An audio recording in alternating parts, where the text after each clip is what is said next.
Hi there, I'm Kara Woods and thanks for joining me. This is your weekly intuitive tarot forecast. This is April the 6th, and so it's the week of the April the 6th to the 12th of 2015. So thanks for joining me.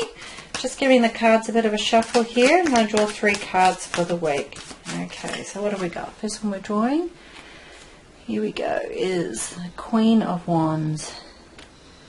A lot of feminine energy. The 3 of Major Arcana number 3, Empress, and we have the Devil. Okay, which is number 15, which if you course in numerology you'd say it's a 6. So we have a 3 and a 6 there, both Major Arcana. So this is going to be a very powerful, a very dynamic week. Alright, let's have a look. For those who are new to my channel, I like to sort of pull 3 cards. It's the overall flavour of how the 3 of them work together is going to sort of influence your week and the situations that you're working with. This is sort of energy that's going to be around it, and which is going to give you, if you sort of have a bit of insight into that, some idea of how you might best use this energy, how you might make it work for you, things to sort of be aware of and observant about. So to begin the week, we've drawn the 3 of Wands. So this is sort of thinking of your energy. It's going to be very strong influence Monday, Tuesday period. So have a look at this card here, the Queen of Wands.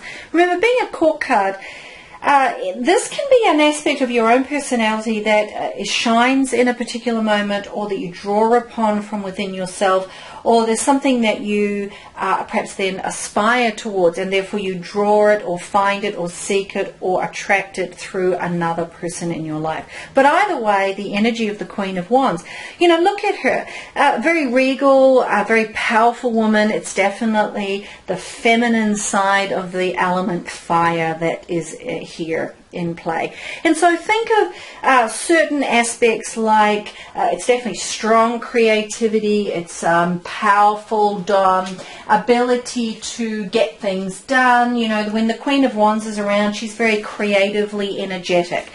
She sort of embodies that whole life energy approach to something. So, you know, definitely great for coordinating a project, for showing leadership. When this energy is around, it's saying it's a good time to really perform, to bring forward your best self in a situation. It's great for inspiring others, so in the workplace, or if you work in business, or even in the home, in terms of inspiring others around you to achieve and be their best. This is what the Queen of Wands, that's the type of energy that she's wanting to inspire within you. You know, she's not shy about taking on a challenge. So if the situation around you requires that extra strength to really face a challenge head on, the Queen of Wands is going to be right there with you and give you that strength and ability and creativity, that inner vibrance, you know, that ability to keep on going even when it maybe seems like things are a little bit difficult. Also notice that there's a black cat. I always like to note this black cat is quite dominant in the card in many ways, because you've got so much yellow going on, which is that inspiration and creativity. You know, the black cat, for me, is very much the power of the unconscious, that power of things that maybe are a little bit outside our immediate realm of awareness, something, you know, that is right there for the taking. You know, if you believe in magic or prayer or in spirit, it's about using or drawing upon that strength, that is right there with you. And when you're really strong in yourself, and when you are really focused on utilizing your skills and your abilities and your capacity to sort of shine in that magnetic way, then you're going to find that your ability to connect with spirit and embody that in your overall life as a whole will be very strong and very powerful. When this card is around, whether, as I said, it's you or someone else, you can also be a little bit mindful of things like, it's like sort of tornado personality, and sometimes in certain situations not everyone can kind of understand that tornado personality. I know it's myself, when I get really excited about something, I want to share something with someone else, you get so engaged in it, that's sort of the energy of this, and sometimes you might find others around you get a little bit lost in that moment, or perhaps can't quite come with you, but be mindful of that, be mindful of other people's reactions, but know that this card is definitely saying it's a call to action. Do it with love and kindness and inspiration to others, but it's definitely a call to action. So it's not a time for sitting on the fence when you draw the Queen of Wands into a situation. Also be mindful, though, it can highlight maybe the focus maybe a little bit in your life on potential for burnout. So remember the importance of, particularly as I look at here, we've got the Empress. So look, notice the Queen of Wands here is looking at the Empress. So in the middle of the week, the Empress is going to come into play, and we've had the Empress in previous weeks, this number 3. Her energy is very strong around at the moment. So the Empress is reminding us about, yes, be fired up. Yes, it's time for action. Yes, be dynamic. Show your strength, your determination, your goals, work towards your goals. But remember, you also need to have the balance of the Empress in play here. And she's reminding us about nurturing, about caring for ourselves, caring for others. She's also very much a card of creativity. So both of these cards are saying this is a time to really put energy into creativity, to working towards your deep connection with your feminine sense of creativity and abundance, fertility, wanting things to grow and develop. But when you have the Empress along, she's reminding us also about self-care, self-love, about spending time with nature, taking that deep breath in the moment and making sure we are grounded, that we are connected to ourselves and to Mother Earth, to spend that time, even, a few minutes every day, taking that deep breath and really appreciating our life and our groundedness with Mother Earth. At the same time as we're putting energy into moving forward, into inspiring ourselves and our goals and our dreams and our passions, and inspiring that in others. So it's that balance between the two energies here that we are being asked to pay attention to in whatever particular situation is going on in your life. Also, as we go on to the week, we've drawn the Devil, so the next thing we've got, is the Devil card has come up here. And, okay, have a look at this card. A lot of people kind of look at it and go, yikes. But, I actually think the Devil card is can be a really powerfully wonderful card in a reading, because it's reminding us that if we get out of balance, if we aren't paying attention to our groundedness, to that which is our true richness of heart and soul, that we perhaps can get ourselves a bit lost, or we can allow others or our own selves even to lose our sense of power, to get caught into some state of bondage. It's about reminding us not to give away or to lose our personal power.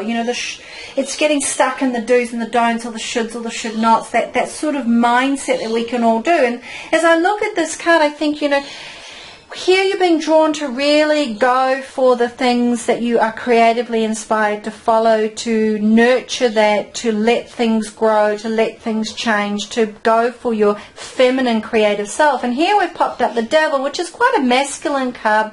It's saying, but at the same time, be aware that you're unconscious. The black there is your unconscious. Those parts of yourselves that sometimes we don't really want to acknowledge may get a bit ruffled. We may start to fear some of the changes we're embracing. We might feel we're losing our sense of the things that we can trust in, or, like if we just hang on to the money we've got, everything will be okay. Well, here we're saying, go build and grow and expand and embrace more in your life. And here this can be sort of the panic stations. Oh my gosh, I better put the brakes on, because what if? So when this card is coming in my mind, it's actually just reminding us that if we're in the right place, if we're coming from a place we're connected to Mother Earth, to Spirit, to our sense of something greater than ourselves, to our real true person, if we're being honest with ourselves, then we can acknowledge those fears. Fears are always important to acknowledge. We can acknowledge that it's a scary time. We can acknowledge that we're getting pushed outside our comfort zone. But perhaps be also mindful that it's a choice if we let that hold us back or to keep us stuck in the way we are. Also, I like to note, the Devil is very much about the material world, as is the Empress. So both of these here, sort of the masculine, feminine approach to that materialism. And it's reminding us too that sometimes we have to let go of what we think are the important things in our material world for us to actually reach to something even greater in our lives. It's like you can become sort of a slave to your desires, the Devil is reminding us. It's also reminding us to, in this card, might also be asking you, is there someone else around you that might be reacting to some of the changes you're making? Are you are they feeling a little bit unsure or unsettled in their comfort zone? So the devil may come up with someone else. It's also, when we're feeling stressed, sometimes a lot of people are drawn to self-medication, so, excess alcohol, or even, excess exercising, or excess food, or any of those excesses, really. The devil can kind of remind us that, it's not really in our best interest. So again, if we're mindful of it, we're aware of it, if we pay attention to it, if we don't try and bury it but acknowledge it, then we can embrace it and know that these are all, for all of us, things in our lives that we're constantly working with as part of being alive and living in this world.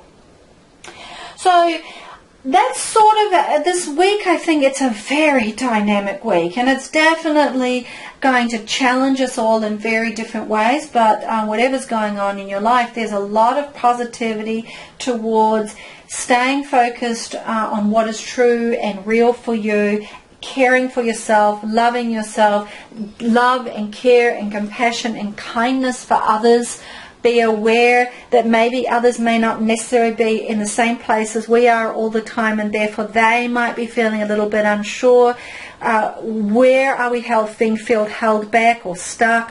Where are we getting ourselves caught up in doing things that we feel we should do, things or we shouldn't do, or the do's and don'ts in life, versus really embracing that which truly fits with our heart and soul and spirit. So I hope you find that really useful. If you would like to, please like my videos. Please subscribe to my channel if you haven't. Send me messages. Check out my Facebook page. And please like that if you feel so inspired. Also, if you'd like a private reading, or if you'd like to get in contact with me, you can through my website, which is www.kerawoods.com. And I hope you have an absolutely fabulous week, and I look forward to catching up with you at my channel next week. All the best.